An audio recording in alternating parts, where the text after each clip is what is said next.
je m'appelle Michelle Bahuaud. Hi, I'm Michelle Bahuaud. I'm in Winnipeg, Manitoba. Where am I at in my process? In 2022, in April, I was diagnosed with, and let's get the technical words right, triple negative invasive ductal carcinoma. Anybody know what that is? Yes. It's just breast cancer. I don't know why we have all the fancy words, but yeah, oh, I love the emojis, by the way. If you're interacting and you like this, just do the emojis because we can see them. It's so cool. So yes, when I was diagnosed, I did all the treatments, did all the chemo, did the surgery, did the radiation, did the immunotherapy, um, all kinds of experiences. And wow, we've been through it all. So where am I at now? In 2023, October, that was 1 year ago, I was said, hey, you're cancer free. So I'm 1 year cancer free now. So I did all my treatments 2022 to 2023. And woo, this is where I am in my process. Okay, Thank you. thank you. Thanks for being here, Michelle.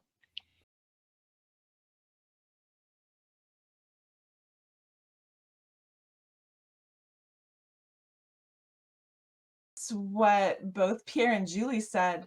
I was not expecting the circle of support with the healthcare system to be so, I don't know what the word is. It was almost like unbelievable. Because you're right, we hear messages about, oh no, healthcare is like hurting. Well, maybe over it all it is, but let me tell you, the cancer care system in Manitoba, top notch. We just had so many loving, kind, wonderful people and in so many capacities to help in whatever way we wanted. So that did surprise me. It was not what I expected. And so I want all of you who are going through this in whatever stage or whatever point, whether you're family, friends, whether you're the patient, whoever, take full opportunity. Do reach out and just, this is your time. This is our time to get all of those supports and to make use of them. There's so much. The other thing that was surprising to me, for me, it wasn't that I I kind of had a premonition. I kind of knew that I was going to get a diagnosis of cancer. Sometimes we have these feelings, these senses that we're just kind of slipping into a sickness, right? I was anxious. Things weren't going well at work, and I had family difficulties. I had relationship difficulties. All these things were happening, and I'm like, I just felt like I was slipping, getting sicker and sicker. So that part wasn't really the surprise. But yeah, definitely the circle of support, that was beautiful and that was intense. And I recommend you take full advantage of just embracing this time for your healing. Thank you, Michelle. And I know that it can be really hard for some people who are used to being the ones who are caring for others, to then be flipped in that seat and to have to be comfortable receiving the help and the care. Absolutely. Yeah, thank you all very much. And that's so interesting that it was surprising that it confirmed a premonition that you had, more so. Yeah. Okay. Yeah, the surprising part was, well, maybe that I wasn't told my prognosis. Probably, I'm assuming most people are told their prognosis, their stage and all that. My surgeon, I specifically asked her and she said, it doesn't matter what stage you're at or whatever, that the treatment is the same. You're going to go through this treatment regime. Canada has just approved a brand new one for triple negative. You'll be the first. That's top notch, top of the line, whatever. Like, you get the best like support and intervention that there is. And it didn't matter what the prognosis was. I went through the treatment and I did my own work. And then this is where I am now. And it can happen. Pierre, I'm hearing you, right? Like, we tend to hear that people get prognoses or diagnoses or times to live and all that. And I think you have a wonderful attitude about healing, and we can just let things be as they're going to be, and anything is possible. Optimum outcomes, optimum possibilities. You're open. We're all open to those things. Mhm. Thank you. Mhm. So, in your case, it was probably, do you feel it was helpful to not know that Actually, the yeah, process? it kind of Yeah. was, because I didn't, like, get myself all worried and anxious about it. Like, let me tell you, I was worried and anxious. I was not Mhm. doing well. I was struggling. Like Mhm. you guys said, treatment is hard, and hearing this news is hard, and my life was Mhm. collapsing. I like the surprising part, I thought that I would like reach out for people, and I actually ended relationships. I'm like, no, I'm done. I need to focus on me. All Right. my healing energy has to go on me now. So that was a complete shift. And so yeah, Mhm. I love that. Put those hearts up, keep the hearts going, you guys. This is your chance. That you take that opportunity to have that all that healing time, that focus for yourself, and Mhm. like that is just so key. Thank you. Okay. You wish you could tell your old self. Sure. I love what Pierre was saying about holding all the anger and the trauma and the just all that stuff. That was me. And I didn't think I was doing it. I, thought, hey, I'm pretty high functioning. I'm doing well. Anybody else out there? I was like, hey, I'm handling life. I got stuff going on, right? You guys are maybe feeling the same way. It's like, what the heck? How did I end up with cancer? Um, but yeah, I now that cancer made me slow down and realize all the stuff I was holding on to. And that made Mhm. me sick, right? That's where that dis-ease came from for me. So, like, what would I tell my younger self, or my another version of myself? I think we have this opportunity now to kind of change the future and change the past. And I kind of saw some of that through my working through my cancer treatment. I'm still working through. Would still consider myself like in treatment. Like Julie was saying, this is kind of an opening now. It's like a possibility of realization of what we've experienced and how we've held all this pain and how it's made us sick, like physically, emotionally, spiritually, everything. And so I'm telling my younger self, um, okay, that stuff's all story. You're making yourself sick. So what can you do differently? How can you handle this differently? And it is about connecting with, I'm going to say the now moment. I'm going to say letting go. I mean, this is way easier said than done, right? Like, I'm still working on this. Yeah. Okay, we gotta let go of that stuff. We gotta forgive ourselves. I gotta forgive myself every single day, and I gotta, right. I forgive other people now. Something that's hard too, right? But it's Mhm. kind of like these memories, these things come up, and it's like, okay, center now in this moment. What do I have? All I have is this breath. This is all there is. And in this breath, in this actual moment, I have no problems. I'm not sick. There's none of that. Mhm. That's a story. What I have when I center myself back into this moment, it's just this moment. It's this breath. Some of you might have gone to that mindfulness session that we had earlier. That's what I would tell my other self. I would tell myself, hey, um, this is all there is. Right. This moment. Thank you. Well, I see.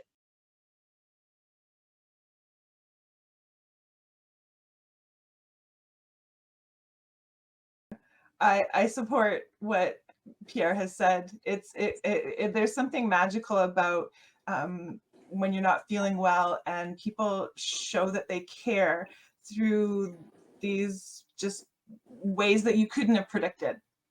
The harp player, the guitar player, the people who greet you. I would I have to do the note taking too. I used my phone. Thank goodness we have our technology, because I would write in my phone like the names of the staff. And then I would check their names, and then I would greet them with their names, and we would get to know each other. So I found that helpful to make personal relationships with the people, like the secretary or the administration, or like the person who was walking me to my chemo chair. I would hear about the nurses and what their kids were doing, and we would celebrate. We would offer gratitude. I would bring in chocolates, and it was my birthday and I was having chemo. I'm like, I'm not gonna like complain about having my birthday in my chemo chair. I'm gonna bring cupcakes for everybody. We're gonna have a birthday party, right? Like, it's like finding moments of gratitude. It's taking opportunities with all the people that are there to be with. So when I was going for treatments, we were trying to bring some levity to it, like to share the gratitude and the love. The spirituality, 100%. It's like reading those books. At one point when I was so low, I couldn't read, I couldn't watch TV, I couldn't do anything, right? That's how bad it gets.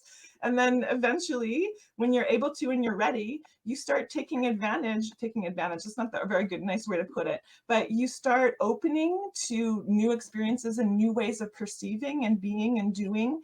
And that comes through and that opens you up in whole new ways.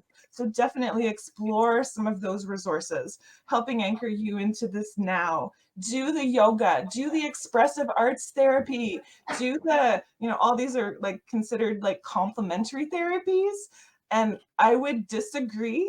I would like to see like complementary therapies as the fourth mandatory treatment, right? We had some of these like presenters earlier, and there's radiation and there's chemo and there's surgery.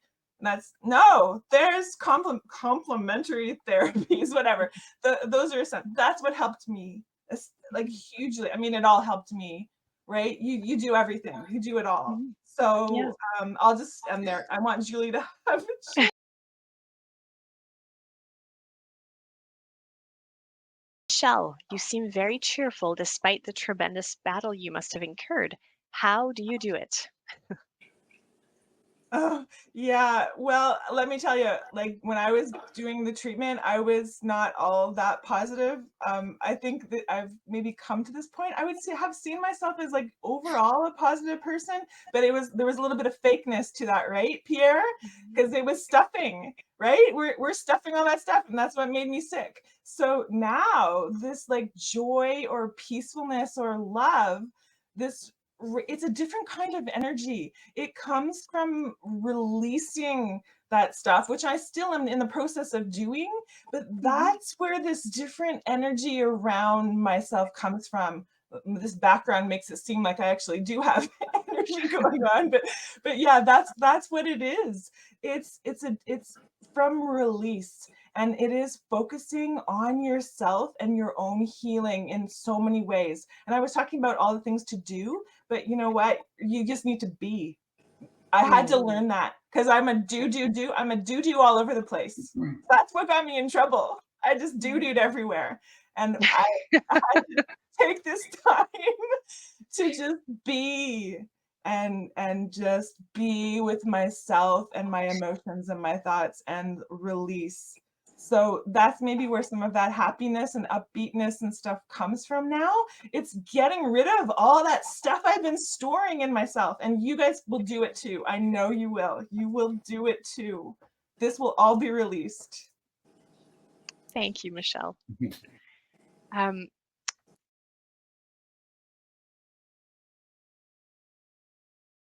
I've never been fighting cancer. I love my body. I am not fighting. I was fighting, right? I was holding all that anger and fear and whatever energy was causing me all that distress. And now that was my realization, I guess, through this journey. It's I'm loving my body. My body heals itself. I'm letting light fill me. I'm letting the light go to all of my cells, and my body will heal itself and I will help it to heal itself. It sounds very zen, but you get there, right? You get there with the centering in your own breath and not having problems in this moment. I know there's pain. I felt the physical, emotional, spiritual pain, all of it. and you are able to get to that point where it's a different experience of letting go. Resistance is futile. Let's not hold any more of that anger and the fear and the anxiety. Let's breathe that through and not fight it. Thank you. Thank you. Yeah, I agree. I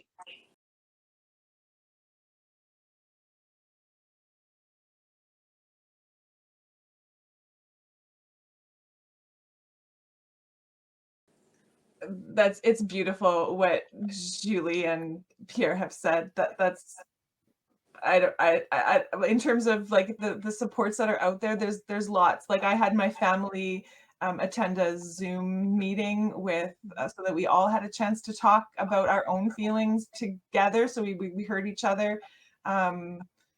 And someone mediated that, I guess. So that was helpful. There's lots of resources out there for caregivers and families, but I 100% support what Julie and Pierre said, that you as the person with the cancer, you'll do what's right for you, and take the time that it takes for you and go through your journey. And it's unique to you. Just because I had breast cancer and you have breast cancer, it doesn't mean we're walking the same walk at all, right? So just allow that. And you're right, Julie, about and Pierre, about just having our caregivers, people who are looking after us, like helping to look after us, they have their own walk to walk as well, and we respect that. And they do or be as they need to do or be.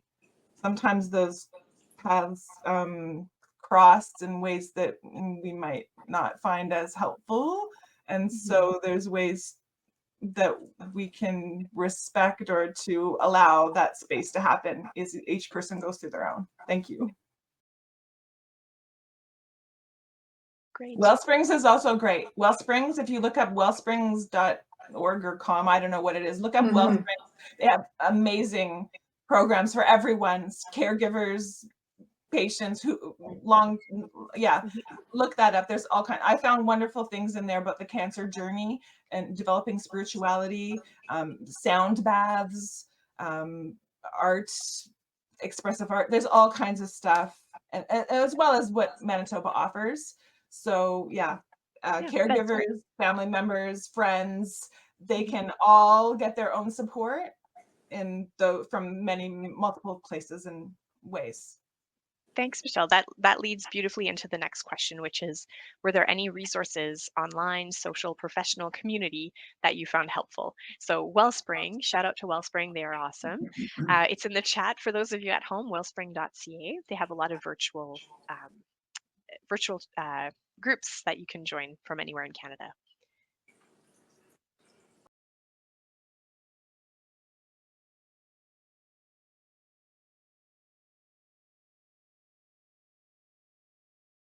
Reason to always meet everybody's needs or expectations. Even just a phone call or meeting up with someone is too much sometimes.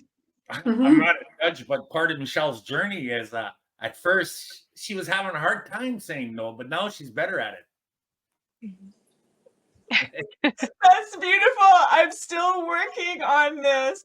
Right now in my journey, I'm transitioning back to work, and my should I reveal my age? I'm in the second half of my life, let's say.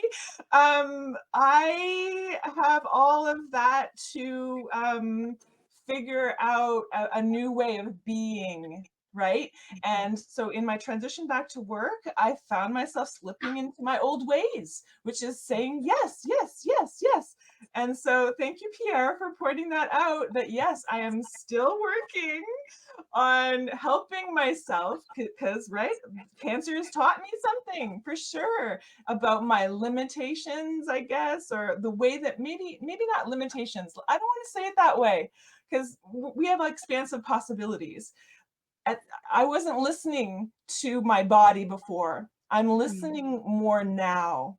So yeah, when things come up, I'm like, okay, I feel that. I gotta step back a bit. And so in terms of resources and help things, people are things that will help. Having understanding bosses or family or friends, so that no matter what point in your journey you're at, like if you think you have more energy right now, like one of those presentations was about that, about don't push yourself. You need to notice that sooner and allow yourself the time that it takes. No is okay.